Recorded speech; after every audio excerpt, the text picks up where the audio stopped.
नमस्ते, मेरा नाम है हिरंजी चड्ढा, खोद दूंगा गड्ढा। क्योंकि टाइगर के जिंदा होने से लकड़ पका इटली जाकर काफी नहीं पीता, समझ रहे हो ना। मुझे पता है आप सब लोग अच्छे होंगे, बढ़िया होंगे, उम्मीद की किरण में होंगे, जो भी कर रहे होंगे सही कर रहे होंगे।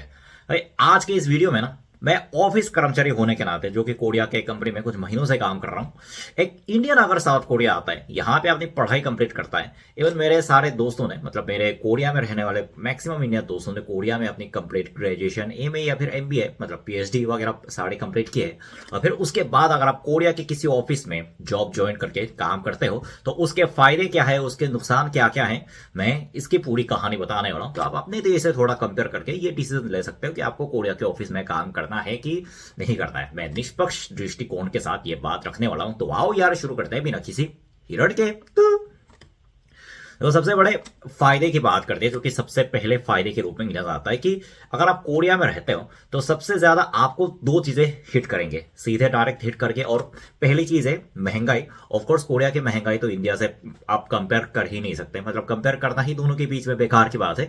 और दूसरी टैक्स, यानी आप इंडिया के अपने पेरेंट्स के अंदर रहते हो, इवन कोरिया के अंदर भी हम अपने पेरेंट्स के अंदर रहते हैं, तो हमें टैक्स का इतना पता नहीं चलता कि असल में हमारी सरकार हमसे कितने टैक्स लेती है और फिर टैक्स के नाम पे असल में कितने पैसे लेती है। जब ये बात हमें तब तक पता नहीं चलती जब हम अपने पेरेंट्स के अंदर, उनके अधीन, उनके रक्षा में, उनके प्यारे से आशियाना में, गर्मा गर्म रजाई के अंदर रहते हैं। तो हमें यह बात कतई पता नहीं चलती जब तक हम खुद विदेश में जाके वहां के नागरिक के रूप में रहते हुए, जब तक हम अपना टैक्स देना, अपने पैसों से टैक्स देना शुरू ना कर दे, तब तक हमें टैक्स की असली डर का पता नहीं चलता। इवन कोरिया में बात यह है कि देखो, मैं इंडिया में क्या बात है ये तो नहीं बता सकता, लेकिन कोरिया में बात यह है कि अगर चाहे आप कोरियन हो, इंडियन हो, यानी आपकी नागरिकता की परवाह किए बिना अगर आप कोरिया में रेजिडेंशियल वीजा पे रह रहे हो, तो आपको एक अनिवार्य टैक्स भरना पड़ता है, जिसको हम हेल्थ इंश्योरेंस बोलते हैं। यह कोई प्राइवेट इंश्योरेंस की बात नहीं कर रहा, कोरिया के सरकार की तरफ से यह इंश्योरेंस हर नागरिकों के लिए इश्यू किया जाता है, यानी कोरिया नागरिकों के लिए भी। और अगर आप इंडिया से कोरिया रेजिडेंशियल वीजा पे आ रहे हो रहने के लिए, तो आपको भी वो बीमा कराना अनिवार्य होता है। और यानी उसका जो मासिक राशि है वो लगभग इंडियन रुपए के हिसाब से डिपेंड करता है कि आपकी आय, आपकी इनकम कितनी है, लेकिन मिनिमम 4,000 इंडियन रुपए से शुरू करके, कई लोगों का तो मैंने ये देखा है कि हर महीने 9,000 रुपए तक भी आ जाता है। और फिर ये एक ऐसा पैसा होता है कि चाहे आपका इनकम हो रहा हो नहीं हो रहा हो, आपको हर महीने निश्चित रूप में वो राशि देनी पड़ेगी। और फिर उसको अगर आपके बाई चांस इनकम में कुछ वृद्धि हो गई तो उसके बढ़ने के चांसेस ज्यादा है। बाई चांस अगर आपका इनकम बंद भी हो गया, यानी समझो आप कोरिया में सिर्फ पढ़ाई कर रहे हो, कुछ आपके कमाई घंटा नहीं हो रही है, फिर भी उसको रुकवाने का कोई साधन नहीं है। आप कोरिया में रह रहे जितने भी इंडियन नागरिकों से पूछे, सबका यही कहना होगा। इवन मेरे कई दोस्त भी उससे काफी परेशान है। लेकिन अगर आप कोरिया के किसी ऑफिस में काम करके, तो ये ऑफिस की तरफ से 100% इसका भुगतान किया जाता है। और फिर हर महीने की एक तारीख पे, एक निश्चित तारीख पे आपको जो सैलरी मिलेगी वो बात भी अलग से। इसलिए अगर आप कोरिया के एकदम हार्ड पर टैक्स से आप परेशान हो, तो कोरिया के ऑफिस में काम करने की आपके लिए बहुत ही अच्छी बात हो सकती है। क्योंकि जब आप कोरिया के किसी ऑफिस में एम्प्लॉय के रूप में शामिल हो जाते हो, तो आपके टैक्स को पे करने की जिम्मेदारी ऑफिस की होती है, जिससे आपके ऊपर टैक्स का बोझ काफी कम होगा। और दूसरा बड़ा फायदा यह है कि कोरिया के ऑफिस में काम करने से आपका डाइटिंग, यानी अगर आप अपने बढ़ते हुए वजन से, निकले हुए पेट से परेशान हो, तो आपका डाइटिंग वैसे भी हो जाएगा जैसे मेरे केस में हुआ है। देखो, मैंने ये कंपनी में नौकरी जुलाई के आसपास ज्वाइन किया था, जुलाई के आसपास ज्वाइन किया। और फिर अगर आप इस साल के, मेरे जनवरी से लेकर मई तक, जब मैं 5 महीने इटली से शुरू करके रोमानिया, तुर्की, ट्यूनीसिया और फिर इटली वगैरह इस तरह के कई देशों में ट्रैवल कर रहा था। और उस टाइम जाहिर सी बात है कि मेरे पास इतने पैसे नहीं थे। लेकिन अगर आप तब के वीडियो के अंदर मेरे चेहरे को और फिर अभी के वीडियो के अंदर मेरे चेहरे को कंपेयर करो, तो स्पष्ट रूप से आपको यह पता चलेगा कि मेरा वजन कुछ केजी घट चुका है। इवन जब मैंने ये ऑफिस में ज्वाइन किया, और तब से लेकर मेरे आसपास जितने भी लोग हैं, यानी इवन मेरे आसपास के दुकान के जो आंटी है जहां पे मैं लगातार जाता रहता, उन्होंने भी मेरी शक्ल को देखकर पूछा कि बेटा क्या बात है, तुम्हारा वजन इतना कम क्यों हो गया।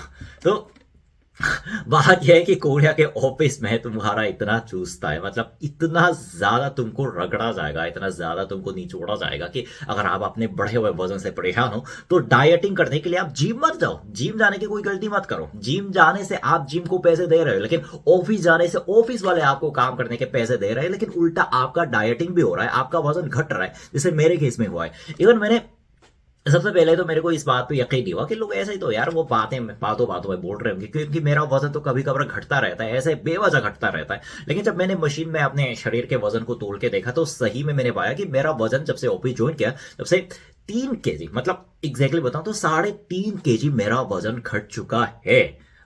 किस वजह से, ये तो डिटेल में बताना थोड़ा, आप लोग समझ ही सकते हो यार, ऑफिस वालों की लाइफ को समझ ही सकते हो कि सुबह 5 बजे उठ के ऑफिस जाओ, फिर लंच टाइम का काम करते रहो, लंच में सिर्फ एक बार खाओ, और फिर वो काम करते करते इतना थक जाते हैं कि घर आके लगभग वो शाम को 6:30 7:30 के आसपास हो जाते हैं। मतलब अगर मैं ठीक टाइम पे निकलूँ तो 7:30 के आसपास हो जाते हैं। कभी कभी ओवर टाइम हो जाता है तो 8 बजे 9:30 तक भी मैंने घर पहुंचा है। तो उसी टाइम पे ना डिनर करने का बिल्कुल मन ही नहीं करता और मैं सीधे सो जाता हूँ। जाहिर सी बात है कि आपका डाइटिंग तो बहुत अच्छे से हो जाएगा। अगर आपको डाइट की तलाश है तो यार जिम वीम जाने की बिल्कुल, यार क्या कर रहा है यार, जिम जाके पैसे बर्बाद मत करो, सीधे कोरिया के ऑफिस में घुसो और फिर 3 महीने बाद आसपास के सारे लोगों को ये बोलते हुए पाओगे कि क्या बात है बेटा, तुम्हारा वजन कम हो गया है। हाँ, ये दोनों फायदे बताए हैं, और फिर वो दोनों नुकसान के बारे में भी बताते हैं जिसके बारे में आप लोगों को जानना जरूरी है।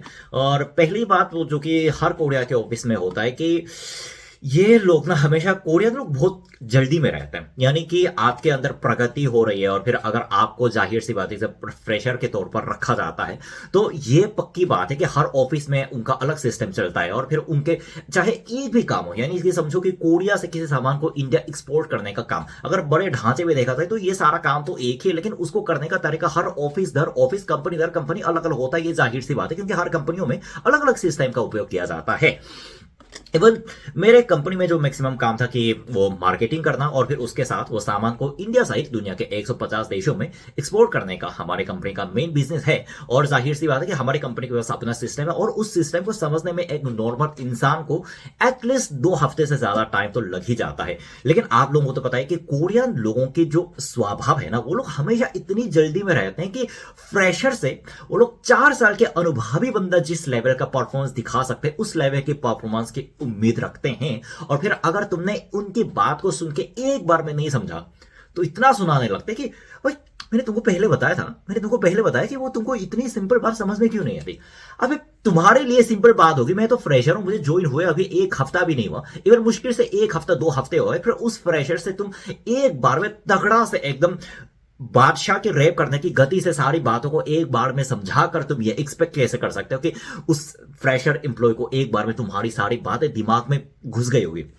ऑफ कोर्स ऐसा नहीं होता। पहले मुझे लगता था ये मेरी गलती है, क्या मेरी गलती कि मैं उनकी बात को एक बार में नहीं समझ पा रहा हूं। लेकिन जब मैंने अपने आसपास के दोस्तों से बात की, दूसरे ऑफिस में काम करने वाले अपने कोरियन दोस्तों से बात की, इवन इंडियन नागरिकों से भी मैंने बात की, तो पता चला कि भाई इस दुनिया में कोई भी ऐसा बंदा पैदा नहीं हुआ जिस बात को वो अगर वो पहली बार सुन रहा हो और पहली बार सुनने के बाद उस बात को कंप्लीटली 100% समझे तो उसका 2 मतलब निकलता है, या तो वो झूठ बोल रहा है या फिर वो कुछ घंटा समझाने की लेकिन समझने का नाटक कर रहा है। हाँ देखो, इंडिया के ऑफिस में मैंने आज तक कभी काम करके नहीं देखा इंडियंस के साथ, तो मैं इंडिया के मामले में इस माहौल को बता नहीं सकता कि इंडिया में भी ऐसा होता होगा कि नहीं होता होगा। लेकिन कोरिया के आप किसी भी ऑफिस में जाओ तो ये बात आप लगभग 99% चांसेस आप इस बात को पाएंगे कि वहां के लोग, मतलब ऑफिस के सीनियर लोग, आपको एक बार में फटाफट तरीके से समझाएंगे और फिर उसके बाद अगर आपने दोबारा प्रश्न पूछा तो वो आपको ऐसी नजरों से देखेंगे जैसे आपने बिना टिकट के ताजमहल में प्रवेश कर दिया हो। हाँ बिल्कुल वैसे, मतलब इन नजरों को सहन करना मेरे लिए काफी ज्यादा मुश्किल बात था। और फिर जैसे तैसे करके मैंने अपने आप को रगड़ रगड़ रगड़ के इस बात को सीख के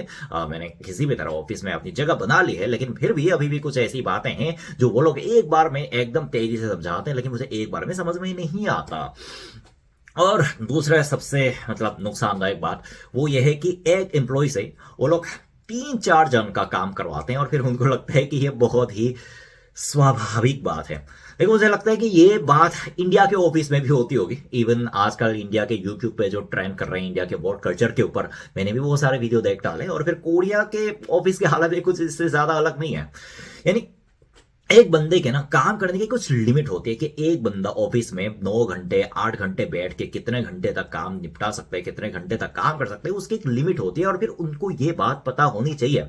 लेकिन उनको इस बात का घंटा कोई परवाह नहीं है, उनको इस बात से घंटा कोई फर्क नहीं पड़ता कि काम ज्यादा है, हमारे अंदर कंपनियां ज्यादा है। रोज 50 को कंपनियां हमारे को मेल लिखती है, व्हाट्सएप पे लिखती है, इधर उधर के ऐसे बातें लिखते हैं, ऑर्डर आते हैं वगैरह वगैरह वगैरह। तो इस तरह के लोगों को, इस तरह के काम को संभालने के लिए एटलीस्ट मुझे लगता है कि 4-5 लोगों की तो ऑफिस में रखने की जरूरत है।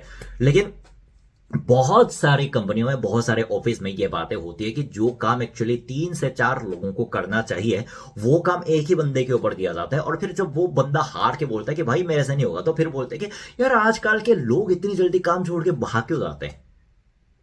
भाई तुमको सच में नहीं पता कि भाग क्यों जाते।